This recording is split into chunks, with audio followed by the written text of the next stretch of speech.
জানি না কেন আমার শ্বশুর রোজ রাতে আমার নন্দের ঘরে যেত। এর কারণ জানার জন্য একদিন আমি রাতে লুকিয়ে লুকিয়ে আমার নন্দের ঘরে যাই। তারপর আমি যা দেখি সেটা দেখে আমার পায়ের তলা থেকে মাটি সরে যায়। দরজার বাইরে দাঁড়িয়ে আমার গায়ের লোম খাড়া হয়ে যায়। আমি বাইরে দাঁড়িয়ে দাঁড়িয়ে দেখি আমার শ্বশুর আমার নন্দের সাথে। আমি লোকের মুখে শুনেছিলাম যে বিয়ের পর মেয়েদের জীবন খুব কঠিন হয়ে যায়। মেয়েরা পর হয়ে যায়, আর যে বাড়িতে তারা বউ হয়ে যায় সেখানে তাদের বাড়ির মেয়ের মতন ভালোবাসা দেওয়া হয় না।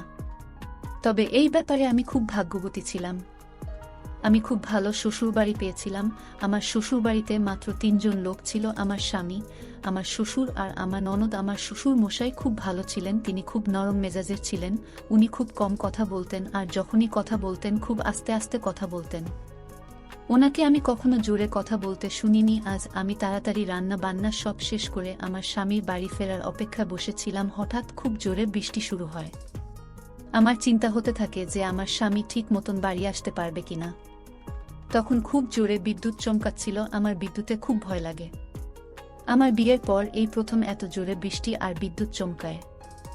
আমি ভেবেছিলাম যে বিয়ের পর প্রথম যেদিন বৃষ্টি হবে সেদিন আমি আমার স্বামীর সাথে খুব এনজয় করব। কিন্তু তা আর হলো না। কিছুক্ষণ পর আমার স্বামী আমাকে ফোন করে জানায় যে রাস্তায় খুব জল জমে গেছে, তাই সে আজ রাতে বাড়ি ফিরতে পারবে না। আজ রাতটা সে তার অফিসেই কাটাবে। এটা শুনে আমি একটু ঘাবড়ে যাই। আমি গিয়ে আমার শ্বশুর মশাইকে জানাই যে নিতিন আজ বাড়ি আসতে পারবে না। বাবা বলেন, কোনো ব্যাপার নয় বৌমা, তুমি নিজের ঘরে গিয়ে শুয়ে পড়ো। আমি আমার ঘরে চলে আসি, কিন্তু একা একা ঘরে আমার খুব ভয় করছিল। বাইরে জোরে জোরে বিদ্যুৎ চমকাচ্ছিল। আমি ঘরের এক কোণায় জড়সড় হয়ে বসেছিলাম। বিদ্যুতের আওয়াজে আমার খুব ভয় লাগে। সারা রাত আমি এইভাবে একা কি করে কাটাবো। হঠাৎ আমার মাথায় একটা বুদ্ধি আসে। আমি ভাবি, আমি যদি আজ রাতটা আমার ননদ সীমার ঘরে গিয়ে কাটাই তাহলে কেমন হয়।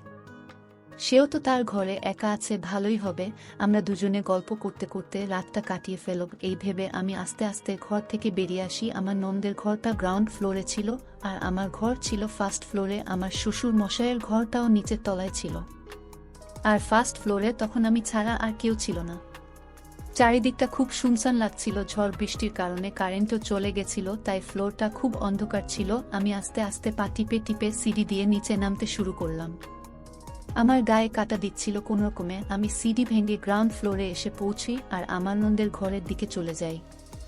তার ঘরের দরজাটা ভেতর থেকে বন্ধ ছিল না, তাই আমি খুব সহজেই সেটা খুলে ফেলি আর ভেতরে ঢুকে পড়ি। ঘরের ভেতরে আমি যেই দৃশ্যটা দেখি সেটা দেখে আমার চোখ কপালে উঠে যায়। প্রথমে আমার বিশ্বাস হয় না, মনে হয় আমি ঠিক দেখছি তো, কিন্তু এটাই বাস্তব। আমার ননদ ফুপিয়ে ফুপিয়ে কাঁদছিল। তার কান্নার আওয়াজ আমার কানে আসে। সে কাঁদতে কাঁদতে আমার শ্বশুরের হাত থেকে নিজেকে বাঁচানোর চেষ্টা করছিল। তখন আমার শ্বশুরকে দেখে আমার একটা পিশাচ মনে হচ্ছিল যে আমার নন্দের উপর অত্যাচার করছে। আমি ভাবি, একজন বাবা তার মেয়ের সাথে এমনটা কি করে করতে পারে। অনেক বছর হলো আমার শাশুড়ি মা মারা গেছেন। কে জানে আমার ননদের উপর কবে থেকে এই অত্যাচার চলছে। আজ আমি বুঝতে পারি যে আমার ননদ কেন সব সময় চুপচাপ আর ভয় ভয় থাকে। আমার নাম রেশমি। 4 মাস হলো আমি বিয়ে করে এই বাড়িতে এসেছি। আমার স্বামী আমাকে একটা বিয়ের বাড়িতে দেখেছিল, আর আমাকে দেখেই তার পছন্দ হয়ে যায়। তারপর সে বিয়ের প্রস্তাব নিয়ে আমার বাড়িতে আসে। আমার বাবা মা নিতিনের ব্যাপারে খোঁজ খবর নিয়ে জানতে পারে যে তার একটা নিজস্ব ব্যবসা আছে, তার নিজের বাড়িও আছে, আর তার পরিবার খুব ছোট। আমার বাড়ির লোকেরা এই বিয়েতে রাজি হয়ে যায়। বিয়ের আগে আমরা অনেকবার ফোনে কথা বলি আর একে অপরকে জানার চেষ্টা করি। 1 মাসের মধ্যে আমাদের বিয়ে হয়ে যায়। বিয়ের আগে আমি লোকের মুখে শুনেছিলাম যে শ্বশুর বাড়িতে যদি একটা অবিবাহিত ননদ থাকে তাহলে সংসার করা আরও কঠিন হয়ে যায়, কারণ ননদরা স্বামী আর শ্বশুরের খুব আদরের হয়। তাই তারা তার সব আবদার মেনে নেয়। কিন্তু সীমা অন্য ননদের মতো একেবারেই ছিল না। সে খুব চুপচাপ ছিল আর দিনের বেশিরভাগ সময় নিজের ঘরে বসে থাকত। আমি যখন তাকে ডাকতাম তখন সে এসে আমাকে কাজে সাহায্য করে আবার তার ঘরে চলে যেত। মাঝে মাঝে তো আমাকে তাকে খাবার জন্য বারবার ডাকতে যেতে হতো। সে ঘর থেকে বের হতেই চাইত না। আমার শ্বশুরমশাই ওর খুব খেয়াল রাখতেন। ও কখনো খাবার না খেতে চাইলে বাবা তাকে নিজের হাতে খাইয়ে দিতেন। কিন্তু আমার ননদ তার বাবার সাথে সব সময় খারাপ ব্যবহার করত। বাবা তার জন্য কিছু কিনে আনলে সে এমন ব্যবহার করত যেন মনে হতো যে বাবার থেকে সে কোনো জিনিস নিতেই চায় না। সে বাবার সাথে সবসময় রেগে কথা বলতো। একদিন রাতে আমি নিতিনকে জিজ্ঞেস করি, তোমার বোন সারাদিন তার ঘরে বসে থাকে কেন? সে কারুর সাথে কোনো কথা বলে না। নিতিন বলে, ও বরাবর এরকম ছিল না। মা মারা যাবার পর থেকে ও এই রকম হয়ে গেছে। আগে ও সবার সাথে খুব ভালোভাবে মিশতো, আজকাল ও নিজের মতন থাকতেই ভালোবাসে। তুমি ওর সাথে বস কথা বলতে যেও না। আমি ভেবে দেখি সেটাই ভালো হবে। এমনিতে আমার ননদ আমার জন্য কোনো সমস্যার সৃষ্টি করতো না, তার জন্য আমার শ্বশুরবাড়িতে কোনো অসুবিধে হয়নি। আমি বন্ধুদের মুখে শুনেছিলাম যে ননদরা বৌদিদের একদম পছন্দ করে না, তারা ভাবে অন্য বাড়ি থেকে এসে সে আমার বাড়িতে কেন হুকুম চালাবে। আমি শ্বশুর বাড়িতে আসার আগে এটাই ভেবেছিলাম যে সীমাকে নিয়ে আমার সমস্যা হতে পারে, কিন্তু এখানে এসে দেখি সীমাকে নিয়ে আমার কোনো সমস্যা নেই। সে নিজের মতন থাকে। আমি ঠিক করি যে আমি আর ওর সাথে নিজে থেকে কোনো কথা বলতে যাব না। আমি আমার মাকে সীমার ব্যাপারে বলি। মা বলে, তুই অনেক ভালো শ্বশুরবাড়ি পেয়েছিস, এটা তোর সৌভাগ্য। কারোর ব্যাপারে বেশি মাথা ঘামাতে যাস না, নিজের স্বামীকে নিয়ে সুখে থাক। আমি ভেবে দেখি মা ঠিকই বলছে। তারপর থেকে আমি আর সীমাকে নিয়ে মাথা ঘামাতাম না। বিকেল হলেই আমি খাওয়া দাওয়া সেরে ওপরে আমার ঘরে চলে যেতাম, আর আমি সারা রাত নিচে নামতাম না। বাড়ির মধ্যে আমার আর নিতিনের একটা আলাদা দুনিয়া ছিল। আমরা একে অপরকে নিয়ে খুব সুখে ছিলাম, তাই আশেপাশে কি হচ্ছে সেটা আমাদের চোখে পড়েনি। একদিন আমাকে ভুল বুঝছো। আমি বলি, আপনি তো খুব নির্লজ্জ মানুষ দেখছি, এত বড় পাপ করেও আপনি গলাবাজি করছেন। আমি সবটা নিজের চোখে দেখেছি। আপনি এক্ষুনি এই ঘর থেকে বেরিয়ে যান, না হলে আমি পুলিশকে ফোন করব। পুলিশের কথা শুনে তিনি একটু ভয় পান আর চুপচাপ ঘর থেকে বেরিয়ে যান। উনি ঘর থেকে চলে যাওয়ার পর আমি গিয়ে ঘরের দরজাটা বন্ধ করে দিই। তারপর আমি এসে সীমাকে জড়িয়ে ধরি। সীমা আমার বুকে মাথা রেখে খুব কাঁদে।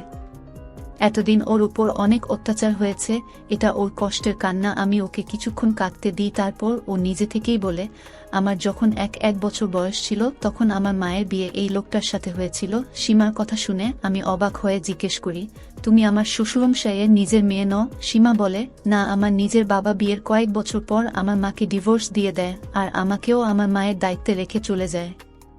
আমার মা আমার দায়িত্ব নিতে চায়নি। মা ভেবেছিল যে একা হাতে আমাকে বড় করা খুব কঠিন হবে, আমার কারণে মাকে সারা জীবন একা থাকতে হবে। সে আমার জন্য দ্বিতীয় বিয়ে করতে পারবে না। কিন্তু ভাগ্যবশত আমার মায়ের বিয়ে তোমার শ্বশুরমশাইয়ের সাথে হয়ে যায়। তিনি আমাকেও মেনে নেন, আর আমার মায়ের সাথে সাথে আমারও খুব খেয়াল রাখতেন। কিন্তু কয়েকদিন পর আমি বুঝতে পারি যে আমার সৎ বাবার আসল উদ্দেশ্যটা কি। আমার যখন 1-2 বছর বয়স ছিল তখন আমি ঠিক ভুল বুঝতে শিখেছিলাম। তখন আমি আস্তে আস্তে বুঝতে পারি যে আমার সৎ বাবা আমাকে কি চোখে দেখেন। তিনি আমাকে ভুল জায়গায় ছুতেন। আমি আমার মাকে এ ব্যাপারে কিছু বলি না, কারণ আমি চাই না আমার কারণে মায়ের আবার বিয়ে ভেঙে যাক। আমি সবকিছু মুখ বুজে সহ্য করতে থাকি। মাঝে মাঝে তোমার শ্বশুরমশাহ জোর করে আমাকে ওনাদের ঘরে শুতে বাধ্য করতেন, আর যখন আমার মা ঘুমিয়ে পড়ত তখন তিনি আমার কাছে আসতেন আর আমার ঘনিষ্ঠ হওয়ার চেষ্টা করতেন। একদিন আমি সাহস করে মাকে সবটা বলার চেষ্টা করি, কিন্তু মা আমার কোনো কথাই বিশ্বাস করে না। উল্টে মা রেগে আমাকে থাপ্পড় মারে আর বলে, তোর লজ্জা করে না তোর বাবার সম্পর্কে এমন নোংরা কথা বলতে? সে তোকে কত ভালোবাসে, আর কোনোদিন যেন এমন কথা না শুনি। আমি ভাবি আমার নিজের মাই আমার কথা বিশ্বাস করছে না, তাহলে অন্য কেউ কি করে বিশ্বাস করবে? দিনে দিনে আমার সৎ বাবার সাহস আরও বাড়তে থাকে। আমি যত বড় হতে থাকি তত তিনি বেশি করে আমার সান্নিধ্যে আসার চেষ্টা করতেন। একদিন উনি ওনার সব সীমা ছাড়িয়ে গেছিলেন। সেদিন আমার মা বাজারে কিছু কিনতে গিয়েছিল। মা বাড়ি ফিরে এসে নিজের চোখে সব দেখে ফেলে। মা আমাকে আর আমার সৎ বাবাকে ঘনিষ্ঠ মুহূর্তে দেখে ফেলে। তারপর আমি যেটা ভয় পেয়েছিলাম সেটাই হলো, মা সব দোষটা আমার উপর দিয়ে দেয় আর বলে আমি একটা কাল নাগিনী, আমি তার সংসার ভাঙছি। আমি আমার সৎ বাবাকে লোভ দেখিয়েছি, তাই উনি আমার সান্নিধ্যে এসেছেন। আমি মাকে অনেকবার বোঝানোর চেষ্টা করি যে এতে আমার কোনো দোষ নেই, আমি নিজেই পরিস্থিতির শিকার। কিন্তু মা আমার কথা বিশ্বাস করতে চায় না। এই ঘটনাটার পর মায়ের একটা বড় শক লাগে, আর মায়ের হার্ট ফেল হয়ে যায়। কয়েকদিন হাসপাতালে থাকার পর মা নিজের প্রাণ হারিয়ে বসে। কিন্তু মারা যাওয়ার আগে মা এটা বুঝতে পারে যে আসল দোষী আমি নই, আমার সৎ বাবা। মা আমার কাছে ক্ষমা চেয়েছিল, কিন্তু তাতে আমার কোনো লাভ হয়নি। মা যদি আমার কথা আগে বিশ্বাস করত তাহলে আমি এই জানোয়ারের হাত থেকে বাঁচতে পারতাম। মা মারা যাওয়ার পর আমি ভেবেছিলাম এই বাড়ি ছেড়ে চলে যাব, কিন্তু তারপর ভাবি আমি যাবটা কোথায়? একজন একা মেয়ের জন্য পুরো দুনিয়াটাই খুব ভয়ঙ্কর। আমার সৎ বাবার মতো লোক এই পৃথিবীতে অনেক আছে, তাই আমি নিজের ভাগ্যকে স্বীকার করে নিই আর এই বাড়িতেই থেকে যাই। আমার মা 6 বছর আগে মারা গেছে। এই 6 বছর আমার সৎ বাবা রোজ আমাকে ব্যবহার করেছেন। আমি সীমার হাত ধরে বলি, তোমার কোনো ভয় নেই, আজকের পর থেকে তোমার সাথে আর এমনটা হবে না। তুমি যদি এসব কথা আমাকে আগে বলতে তাহলে আমি তোমাকে নিশ্চয়ই সাহায্য করতাম। সীমা বলে, আমার নিজের মাই আমার উপর ভরসা করেনি, তাহলে আমি কি করে আশা করব যে অন্য কেউ আমার উপর ভরসা করবে। সীমার মধ্যে অনেক রাগ আর অভিমান লুকিয়েছিল। তখনও বাইরে জোর বৃষ্টি পড়ছিল। আমি সেই রাতটা সীমার সাথে তার ঘরেই কাটাই। সকাল হতেই বৃষ্টি থেমে যায় আর রোদ ওঠে। নিতিন যখন বাড়ি ফেরে তখন আমি সাহস করে তাকে সব কথা বলি। নিতিনের পক্ষে আমার কথা বিশ্বাস করাটা খুব কঠিন ছিল। নিতিন সীমাকে ছোটবেলা থেকে দেখছে। সে জানে ছোটবেলা থেকে সীমা খুব ভয় কাটিয়েছে, কিন্তু সে এটা জানত না যে এর পেছনে তার নিজের বাবার হাত আছে। নিতিন তার বাবার সাথে কথা বলতে ওনার ঘরে যান। ঘরে গিয়ে দেখেন উনি বিছানায় শুয়ে আছেন। নিতিন তার বাবাকে ডাকে, কিন্তু তিনি কোনো সাড়া দেন না। সে বাবার গায়ে হাত দেয়, তারপর দেখে যে তার বাবার গোটা শরীর বরফের মতন ঠান্ডা। নিতিন সঙ্গে সঙ্গে ডাক্তারকে ডেকে পাঠায়। ডাক্তার এসে বলেন যে নিতিনের বাবা মারা গেছেন। উনি বুঝতে পেরেছিলেন যে এবার উনার সত্যিটা উনার ছেলে জেনে যাবে। উনি ওনার ছেলের মুখোমুখি হতে ভয় পেয়েছিলেন। সেই ভয়ে ওনার হার্ট ফেল করে আর উনি মারা যান। ওনার মৃত্যু সীমাকে রোজ অত্যাচারিত হওয়ার হাত থেকে তো বাঁচিয়ে দেয়, কিন্তু এতদিন ওর উপর যেই অন্যায় হয়েছে তার দাম কে দেবে? স্বামী স্ত্রীর মধ্যে ঝগড়া ভুল বোঝাবুঝি হতেই পারে, কিন্তু ডিভোর্স দেওয়ার আগে তাদের এটা ভাবা উচিত যে তাদের বাচ্চাদের কি হবে, তারা সারা জীবন কিভাবে কাটাবে। আমাদের সমাজের অনেক মেয়ে সীমার মতন সৎ বাবার অত্যাচারের শিকার হয়। মা বাবাদের নিজেদের সন্তানের কথা আগে ভাবা উচিত। ভেবে দেখা উচিত যে তারা যদি আলাদা হয়ে যায় তাহলে তাদের সন্তানদের কি হবে। নিজেদের ভুল বোঝাবুঝির শাস্তি আপনাদের সন্তানদের দেবেন না, যাতে আমার শ্বশুরমশাইয়ের মতন লোকেরা আপনার সন্তানকে ব্যবহার না করতে পারে। আর কেউ যদি আশেপাশে এরম কোনো ঘটনা দেখেন তাহলে তার প্রতিবাদ করবেন। আপনি প্রতিবাদ করলে অনেক অসহায় মেয়ের প্রাণ বেঁচে যেতে পারে। ধন্যবাদ বন্ধুরা।